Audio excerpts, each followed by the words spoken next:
विक्रम और उसके आदमियों के जाने के बाद फ्लैट शमशान की तरह सन्नाटे में डूब गया। फर्श पर सिर्फ धूल और फटे कागजों के टुकड़े थे। न बिस्तर, न अलमारियां, तक कि बैठने के लिए सोफा भी नहीं। पिताजी फर्श पर एक चादर बिछाकर लेटे हुए हाँफ रहे थे। माँ दीवार को घूरते हुए बिल्कुल चुप बैठी थी। राहुल ने पापा के सिर पर हाथ रखा। पापा उठिए।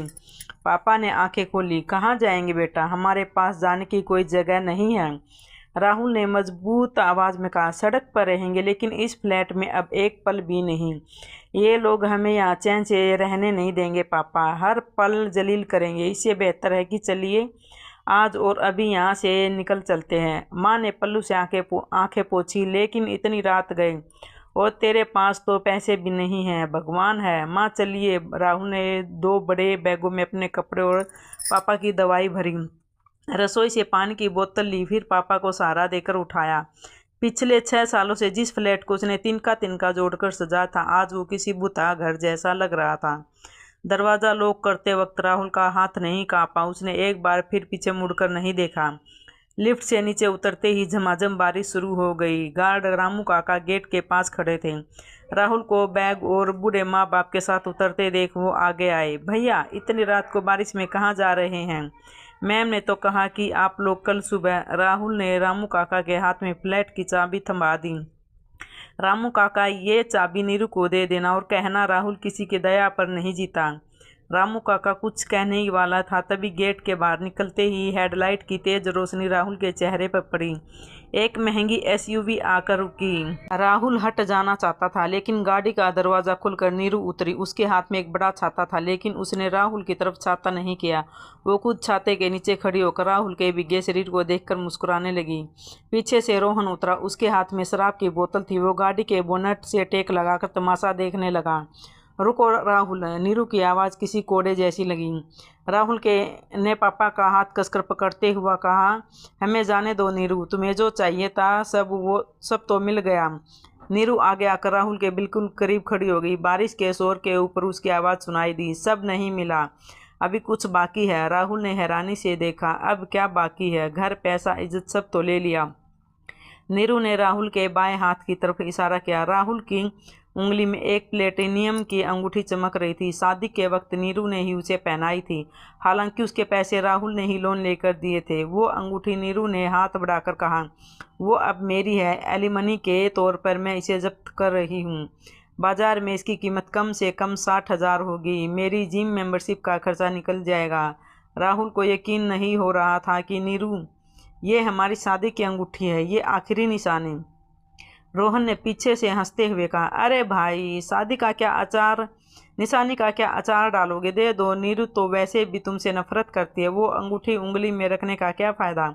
राहुल की माँ ने कांपती आवाज़ में कहा, बहू, तुम इतना नीचे गिर सकती हो? मेरे बेटे की उंगली की आखिरी निशानी भी छीन लोगी? नीरू ने डांटते हुए कहा, आप चुप रहिए, आपके बेटे की औकात नहीं बीबी को खिलाने की, और बातें बड़ी बड़ी। राहुल पत्थर हो गया। उसने धीरे धीरे उंगली से अंगूठी निकाली। उसे लगा जैसे अंगूठी नहीं, उसका कलेजा शरीर से निकल रहा हो। उसने अंगूठी नीरू की हथेली पर रख दी। नीरू ने अंगूठी को रोशनी में पकड़ कर देखा। गुड, कम से कम काम आएगी। राहुल माँ बाप को लेकर फुटपाथ पर थोड़ा आगे ही बढ़ा था। बारिश तेज हो रही थी। पापा का शरीर राहुल के कंधे पर भारी होता जा रहा था। अचानक पीछे से पुलिस की गाड़ी के सायरन की आवाज़ आई। तेज नीली लाल रोशनी से अंधेरी सड़क चमक उठी। राहुल ने चौंक कर पीछे देखा। एक पुलिस जीप आकर चीखती हुई ठीक उसके सामने रुकी। पहिए से कीचड़ पर लगा। जीप के पीछे पीछे रुकी। जीप से इंस्पेक्टर उतरे, हाथ में डंडा। राहुल कौन है? इंस्पेक्टर ने दहाड़ लगाई। राहुल पापा को संभाले हुए आगे आए। मैं हूँ सर, क्या हुआ? इंस्पेक्टर ने बिना कुछ बोले एक जोरदार थप्पड़ राहुल के गाल पर रसीद दिया। चोर कहीं के, और बातें करता है। राहुल लड़खड़ा कर सड़क की रेलिंग से जा टकराया। पापा संभाल नहीं पाए और कीचड़ में गिर गए। माँ चीख पड़ी, ये क्या, मेरे बेटे को क्यों मार रहे हैं? इंस्पेक्टर ने राहुल का कॉलर पकड़ लिया। क्यों मार रहा हूँ? तेरी बीबी, मतलब एक्स वाइफ ने अभी थाने में फ़ोन करके बताया कि तू जाते वक्त उसके गले से हीरे का हार छीन कर भागा है, और उन्होंने जान से मारने की धमकी दी है। राहुल को विश्वास नहीं हो रहा था। उसने नीरू की गाड़ी की तरफ देखा। नीरू ने गाड़ी का शीशा नीचे किया।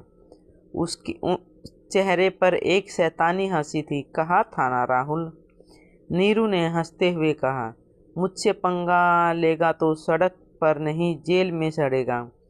तूने मेरी अंगूठी वापस दी लेकिन मेरे ईगो को चोट पहुंचाई, उसकी सज़ा तो मिलेगी ही। राहुल चिल्लाया, नीरू इतना बड़ा झूठ मत बोलो। मेरे पापा हार्ट पेशेंट हैं, वो सड़क पर मर जाएंगे। नीरू ने कंधे उचकाए।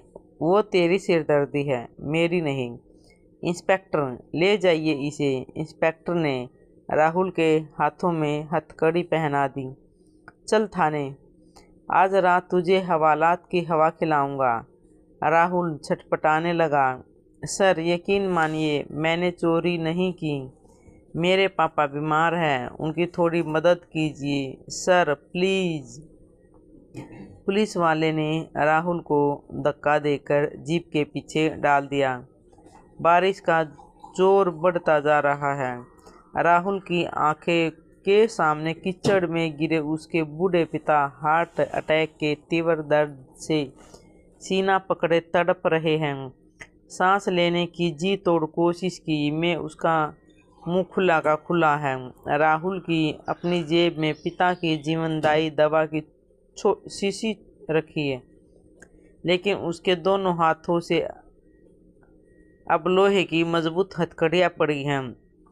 राहुल ने कीचड़ में ही इंस्पेक्टर के पैर पकड़ लिए और फूट फूट कर रोने लगा। सर मुझे जितना चाहे मारिए, जेल में डालिए, फांसी दे दीजिए, मुझे कोई ऐतराज़ नहीं है। मैं सारे गुनाह अपने सिर लेता हूँ।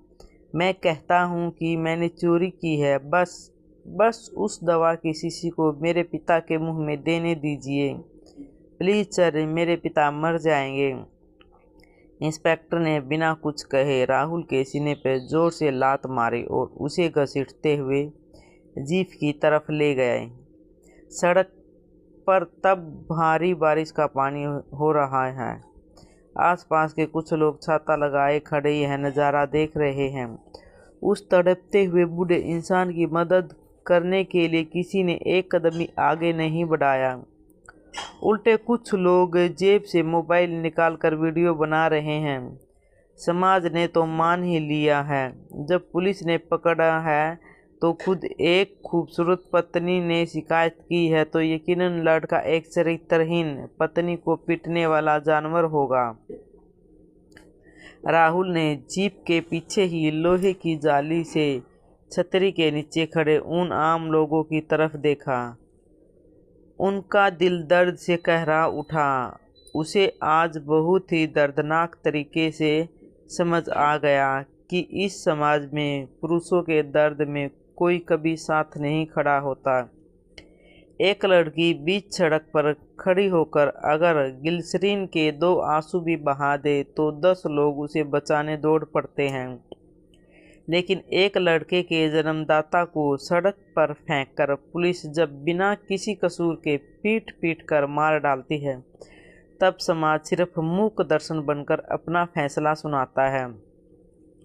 एक पुरुष की जिंदगी भर की ईमानदारी, पसीने और मेहनत की इस दुनिया के लिए कोई कीमत नहीं है। एक औरत का बोला गया सरासर झूठ किसी भी सच्चे और ईमानदार पुरुष की जिंदगी को 1 सेकंड में ख़त्म करने के लिए ही काफ़ी है। आखिरकार कोई और रास्ता न पाकर इंस्पेक्टर ने उसे जीप में धक्का देकर चढ़ाने से ठीक पहले राहुल ने हताश होकर अपनी जेब में हाथ डाला और दवा की वह छोटी शीशी निकालकर अपनी माँ की तरफ फेंक दी। माँ, पिताजी की जीप के नीचे रख दो जल्दी।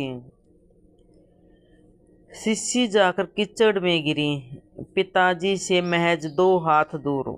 राहुल की माँ पागलों की तरह रेंगते हुए कीचड़ में सनकर उस शीशी की तरफ बढ़ने लगी, लेकिन ठीक उसी पल एक गाड़ी की हेडलाइट की तेज आंधी एक गाड़ी की हेडलाइट की तेज आंधी कर देने वाली रोशनी माँ के चेहरे पर आकर पड़ी।